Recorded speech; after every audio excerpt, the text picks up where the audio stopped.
এসছি আপনি কাজে লাগাইলে লাগাইতে পারেন, যদি আপনার ভালো লাগে। যদি ভালো না লাগে কিছু করার নাই, বাদ দিবেন, যেটা যার পোষায় না। কারণ কথা হচ্ছে যে আমার মাইন্ডের সেটের সাথে আপনার মিটবে এমন কোনো কথা না। দুনিয়াতে মানুষের অভাব নাই, মোটিভেশনাল স্পিকারের অভাব নাই। যার যেটা ভালো লাগে, কিন্তু আপনি উন্নত করেন, নিজের মাইন্ডসেটটা পরিবর্তন করেন। আর সবচেয়ে বড় কথা হচ্ছে কি, আপনি যদি আসলে এক্সট্রা অর্ডিনারি কিছু করতে চান, আপনি জায়গা পরিবর্তন করেন, দেশান্তরী হয়ে যান।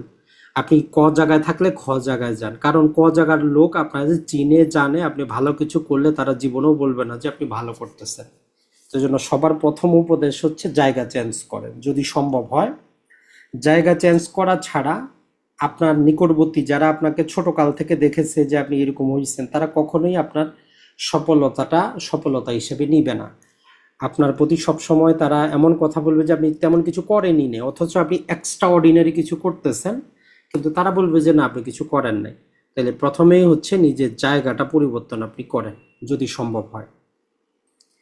তাহলে এক নাম্বার যেই আপনি মাইন্ডসেট পরিবর্তন করার জন্য কাজটা যেটা করতে পারেন, সেটা হচ্ছে যে দুনিয়া আপনি পরিবর্তন করতে পারবেন না, আপনার পক্ষে সম্ভব না। বাবার কোটি টাকা নাই, রাজনৈতিক ক্ষমতা নাই, পাওয়ার নাই।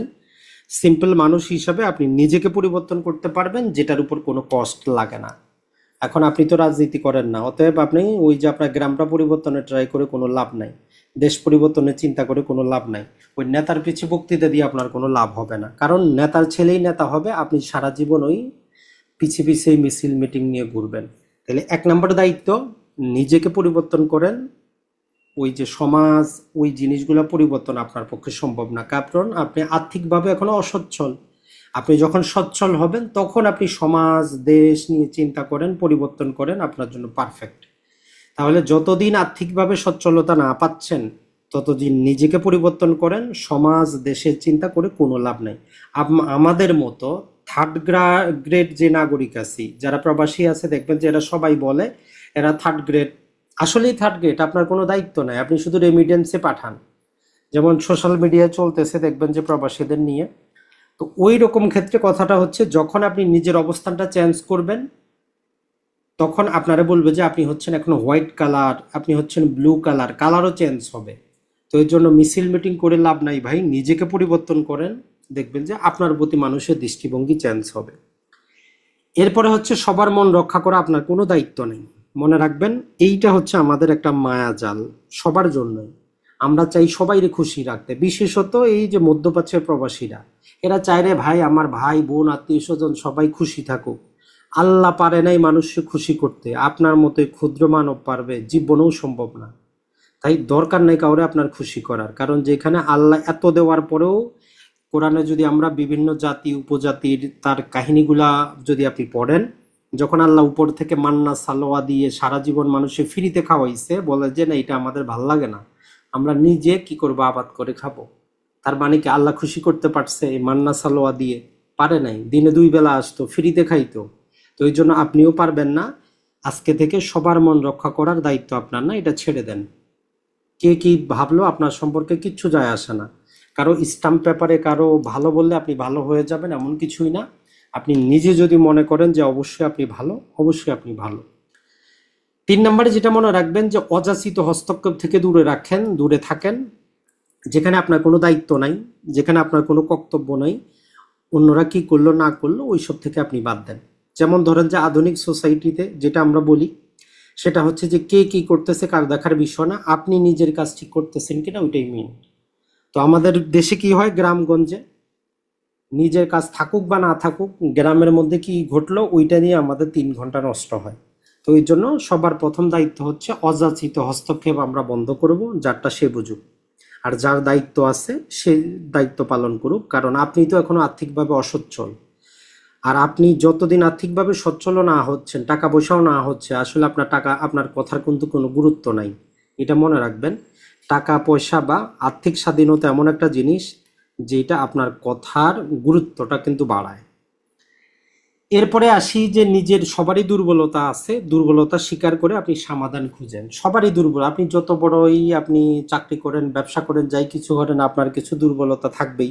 হয়তো আপনি কিছু একটু ইংরেজি কম বুঝেন, বাংলা একটু কম বুঝেন, উচ্চারণে সমস্যা, অথবা আপনার চাকরির ক্ষেত্রে যে কোনো জায়গায় দুর্বলতা মানুষের থাকবেই, তো ওইটা আপনার কোনো প্রকার ভাবে নেগেটিভ না নিয়ে ওইটাকে কিভাবে ওভারকাম করবেন এইটা খুঁজে আমাদের দায়িত্ব। তাহলে দুর্বলতা থাকবে, কেউ যদি দুর্বলতা দেখায় দেয় তাহলে থ্যাংক ইউ ভেরি মাচ বলে নিজে ট্রাই করেন সেটাতে কাটিয়ে ওঠা। আর একটা বাক্য মনে রাখবেন, যে একটা জিনিস মনে রাখবেন, আপনি সবচাইতে বোকা, দুনিয়ার সবাই চালাক, এইটা যদি মেনে নিতে পারেন জীবনে কোথাও ঠকবেন না। যখনই আপনি চিন্তা করবেন আপনি সবকিছু বুঝেন, সবকিছু জানেন, বাকি সবাই বোকা, তখনই আপনি কিন্তু বারবার ঠকবেন। সেজন্য চিন্তা করবেন যে আপনিই কিছু বুঝেন না, বাকি সবাই বুঝে, এই নীতিতে চলার চেষ্টা করবেন। তাইলে আপনি কি হবেন, আপনি মানসিকভাবে প্রস্তুত হইলেন যে আপনি যে কাজটা করতেছেন বা যে কেউ আপনার একটা কাজ করে দিচ্ছে সে আপনার সাথে প্রতারণা করতে পারে, দুই নাম্বারই করতে পারে, সে সব কিছু বুঝে আপনি কম বুঝেন, এই মাইন্ডসেট আপনার থাকবে, তাইলে প্রতারণা আপনার কম হবে, আপনি কম প্রতারিত হবেন, এইটা মনে রাখবেন। এরপরে হচ্ছে যে ভাই প্রতিদিন আমরা ছোট ছোট উন্নতি করার চেষ্টা করব, কারণ একদিনে উন্নতি করা সম্ভব না, জীবনেও সম্ভব না। যতই মোটিভেশনাল স্পিকারের কথা শুনেন, ওই মাঝে মধ্যে লটারি পায়ে কোটিপতি হইতে পারেন, কিন্তু বাস্তবে অর্থে একদিনে, দুই দিনে, এক মাসে কোনোদিন কোটিপতি হওয়া সম্ভব না, কোনোদিন নিজেকে একদম সাধারণ ব্যক্তি থেকে সুপারম্যান বানানো সম্ভব না। তো এই জন্য প্রতিদিন আপনি যতটুকু পারেন 1% বেটার রুল অনুসরণ করেন, নিজের যতটুকু পারা যায় উন্নত করার চেষ্টা করেন, যতটুকু সফল হইবেন অতটুকুতেই যথেষ্ট। এরপরে হচ্ছে যেটা আমরা বললাম, একদিনে আপনার জীবন বদলাবে না, কিন্তু প্রথম ধাপটা তো আপনি নিতে পারেন, আজকেই শুরু করে দেন সব ব্যাপারে। এরপরে যেটা হচ্ছে যে অনেক জিনিস আছে, যেমন আমরা বলবো যে আপনি যখন শেয়ার বাজারে আসবেন, যে ভাই আমি শেয়ার বাজার বুঝি না, পারবো না, কোথায় কি করতে হয়, কিভাবে জায়গা জমির মালিকানা দেখবো, কোথায় বিনিয়োগ করব, বন্ড কোথায় কিনবো, আমি পারবো না। এই পারবো না শব্দটা না বলে আপনি চিন্তা করেন যে আমি কিভাবে এটা করতে পারবো, মানে পথ আপনি খুঁজেন যেটা কিভাবে করা যায়। তাহলে এই জিনিসটা আপনার খুঁজতে হবে, তাইলে আপনার মাইন্ডসেট পরিবর্তিত হয়ে যাবে। আরেকটা যেটা হচ্ছে যে আপনি যতই ভালো করেন মানুষ আপনাকে কষ্ট দিবেই, এটাই সত্য। আপনি যতই ভালো চান সমাজের, নিজের, আপনারে কষ্ট দিবেই, এটাই সত্য। ওই জন্য মাঝে মধ্যে কিছু ইসলামিক বক্তা বলে, সম্ভবত আব্দুর রাজ্জাক বিন ইউসুফ ছিল, তার ওই কথাটা ভালো লাগে, যে আপনি যদি অপকারে উপকার করেন অপরের, সে আপনার ক্ষতি করবে এটা জেনে যদি উপকার করতে পারেন তাইলে করেন, নাইলে করিয়েন না। আমাদের সমস্যা হচ্ছে আমরা উপকার করি, চিন্তা করি যে ওই বেটার আমি এত উপকার করছি, ওই বেটা আমার উপকার করে না কেন, তখন আমরা রাগান্বিত হই। কিন্তু কথা হচ্ছে সে আপনার অপকার করবে এটা জানার পরে যদি আপনি উপকার করতে পারেন, তাহলেই আপনি একজন পরোপকারী। এখন আপনি তো স্বার্থের লোভে তার উপকার করতেছেন, যে তারে আপনি 1 লাখ টাকা হাওলাত দিয়েছেন, আপনার দরকার হইলে যাতে সে 1 লাখ টাকা দেয়, না দিলে তখন আপনি বদনাম করেন যে ভাই তার বিপদে আমি এত লাখ টাকা দিয়েছি, আমার বিপদে সে দেয় না। সে কি আপনারা বলছিল দেওয়ার জন্য? আপনি দিচ্ছেন, তার উপকার করছেন, এখন দিচ্ছে না, তার খুশি, আপনি তার বদনাম করবেন কেন? তো এই জন্য আপনি যার উপকার করতেছেন সে আপনার অপকার করবে, ক্ষতি করবে, এটা জানার পরে যদি উপকার করতে পারেন তবেই আপনি বীর পুরুষ, তবেই আপনি সুপুরুষ, না হলে আপনার উপকার করার দরকার নাই। এরপরে আসি, যে কোনো চিন্তাধারা যখনই বিনিয়োগের চিন্তাধারা করবেন, জায়গা জমি হোক, ফ্ল্যাট হোক, দীর্ঘমেয়াদী করবেন। একটা জায়গা নিচ্ছেন, কালকে বিক্রি করে বের হয়ে যাবেন, লস করবেন। ভালো পজিশন মতো জায়গা নেন, ভালো পজিশন মতো জিনিস ক্রয় করে দীর্ঘদিন হোল্ড করেন, তাইলে আপনি অবশ্যই লাভবান হবেন। শেয়ার বাজারেও ওইরকম, শেয়ার বাজারেও রাতারাতি বড়লোক হওয়া যায় না, কারণ হচ্ছে বাজারের উত্থান আছে, পতন আছে। এখন আপনি যদি 1 বছরেই কি করতে চান, কোটিপতি হইতে চান, সম্ভব না। তো এই জন্য আপনারে অবশ্যই দীর্ঘমেয়াদী চিন্তা ভাবনা করতে হবে, সেটা জায়গা হোক, ফ্ল্যাট হোক। এই চিন্তা ভাবনা করে যদি আপনি কোনো বিনিয়োগ করেন, আশা করি যে আপনি সেখানে লাভবান হবেন। আর 11 নম্বর হচ্ছে যে আমরা নিজের প্রতি, আসলে বেশিরভাগই প্রবাসী বলি অথবা যারা চাকরি বাকরি করেন, টাকা পয়সা ইনকাম করেন, আমরা নিজের প্রতি খুব কম মানুষ ইনভেস্ট করি। পরিবার, ছেলে মেয়ে, ভবিষ্যতের পিছনে টাকা পয়সা চলে যায়। তো এটা করা যাবে না, এটার মন মানসিকতা নিজেকে একটু চেঞ্জ করতে হবে, যে সবার আগে হচ্ছে আপনি হচ্ছেন টাকা কামানোর মেশিন। তাহলে আপনার মেশিনে আগে সর্বপ্রথম কি করতে হবে, সার্ভিস ভালো রাখতে হবে, আপনার মেশিন আগে ঠিক করতে হবে। এখন এটার জন্য আপনার ফিজিক্যাল অ্যাক্টিভিটির জন্য যে টাকা পয়সা খরচ হয়, পোশাক আশাকের জন্য যেটা খরচ হয়, নিজের মানসিক শান্তির জন্য যদি আপনার কোনো হ্যাবিট থাকে সেটার জন্য যে খরচ হয়, ওইটা করতে আপনার হবেই হবে। কিন্তু দুঃখের বিষয় হচ্ছে যে ম্যাক্সিমাম আপনি যদি এই যে 1,20,00,000 মোটামুটি বর্তমানে প্রায় 60 লক্ষ প্রবাসী আছে, যদি আমরা মোটামুটি যারা ভালো কান্ট্রিতে আছে যদি 30 লাখ বাদও দেই, তারপরে অ্যাভারেজে 1 কোটি আছে যারা মোটামুটি ধরেন যে মধ্যবিত্ত। এদের আপনি যা জিজ্ঞেস করেন, নিজের চাইতে তার ফ্যামিলির চিন্তা বেশি। তো এই চিন্তা করে করে বেচারা জীবন যৌবন সব শেষ, বৃদ্ধ বয়সে দেশে যায়, কারো কাছে কোনো দাম পায় না, না নিজের কাছে, না ফ্যামিলির কাছে, না ছেলে মেয়ের কাছে। তো এই জন্য কি দরকার ভাই, আপনার কেউ বলে নাই আপনার ফ্যামিলিতে হ্যাপি রাখতে। দুনিয়াতে আল্লাহ বলছে সবাই কাজ করে খাও, যারা কর্মক্ষম আছে তারা কাজ করে খাবে। আর যারা আপনার প্রতি নির্ভরশীল সারা জীবনই থাকবে, যেমন আপনার স্ত্রী আছে, আপনার মেয়ে আছে, এরা আপনার প্রতি সারা জীবন নির্ভরশীল থাকবে, এদের দায়িত্ব ভিন্ন। কিন্তু আপনার ছেলে সাবালক হইলে তার প্রতি আপনার কোনো দায়িত্ব নেই, সে ইনকাম করবে, সে খাবে।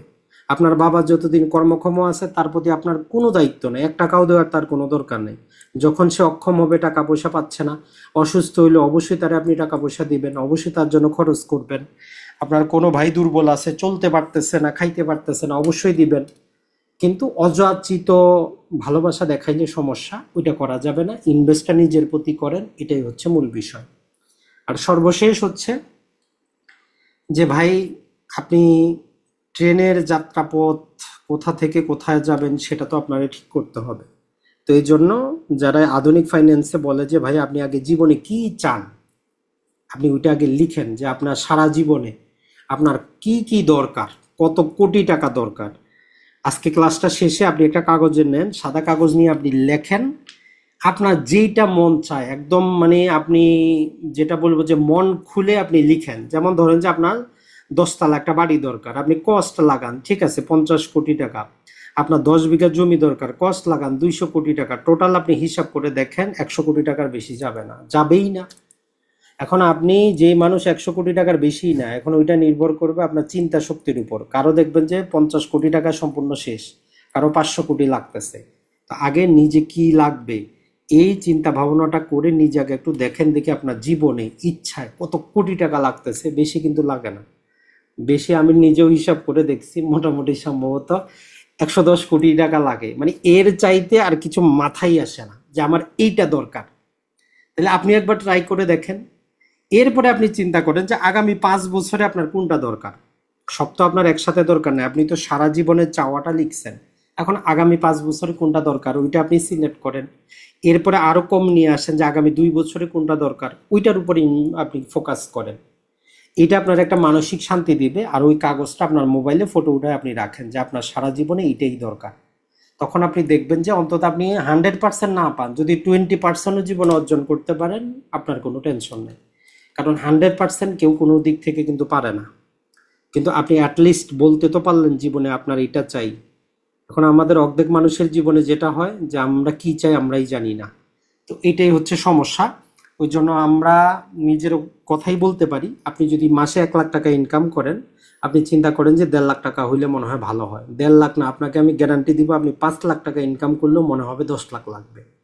আমার জীবনে বাস্তবতা আমি নিজেই বলতে পারি যে আমি যখন 30,000 ইনকাম করছি মনে হয়েছে যে 50,000 হইলে যথেষ্ট, আর লাগবে না। 50-এর পরে মনে হয়েছে 1 লাখ হইলে যথেষ্ট, 1 লাখ হওয়ার পরে মনে হয়েছে না 2 লাখ হইলে যথেষ্ট। তার মানে চাহিদার কোনো সীমা নাই।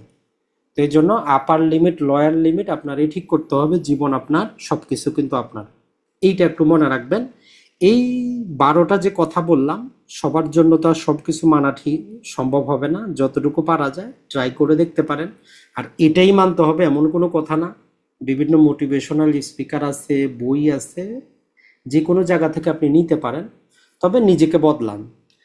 আর সমাজ বদলানোর দায়িত্ব আপনার না, আগে নিজেকে বদলান, নিজে স্বাধীনতা অর্জন করেন, তারপরে সমাজের দিকে আপনি নজর দিবেন। তো মোটামুটি আমরা 3য় ভাগ শেষ করলাম।